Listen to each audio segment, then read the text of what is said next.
Cette vieille dame de 70 ans au chandail vert s'appelle Nectarine Plapla. Et si elle est si heureuse ce matin, c'est qu'elle s'apprête à partir pour le Sénégal, rejoindre celui qui, depuis la mort de son mari, lui a enfin apporté le bonheur. Dans quelques heures, je vais retrouver l'amour de ma vie. Et oui, cela fait bientôt 3 ans qu'à chaque vacances, Nectarine retrouve cet homme, André Paul, avec qui elle entretient une étroite relation. André Paul est venu la chercher à l'aéroport. Les deux amoureux vont directement à l'hôtel que Nectarine a l'habitude de fréquenter. André Paul va s'installer dans cette chambre pendant toute la durée du séjour de Nectarine et, selon la volonté de Nectarine, il va aménager quelque peu l'endroit. C'est qu'elle a ses petites habitudes, la gazelle. Car avant de faire l'amour, André Paul va d'abord installer le décorum. Sur la table de nuit, un grand verre d'eau. À côté, tous les médicaments que Nectarine doit prendre.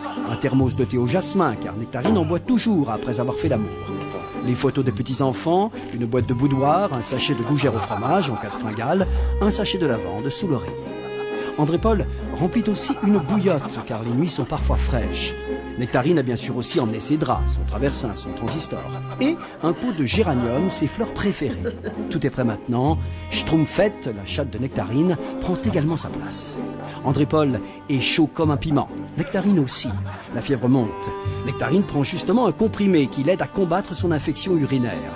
Selon un rituel bien rodé, André Paul enlève langoureusement les bas avarices de Nectarine, qui enjoint ensuite son partenaire à la posséder, comme fut son mari, levé sur la machine à coudre qu'elle transporte à chaque fois. Les deux amants ne prendront même pas la peine de se dévêtir. L'excitation est à son comble. Bien sûr, nous les laissons à leurs ébats. Ce n'est que le lendemain matin que nous retrouverons nos deux tourtereaux dans une position peu confortable, mais apparemment, cela ne semble gêner personne. Une situation apparemment habituelle que nous ne jugerons pas. En tout cas, une chose est sûre, l'Afrique n'avait vraiment pas besoin de cette nouvelle sécheresse.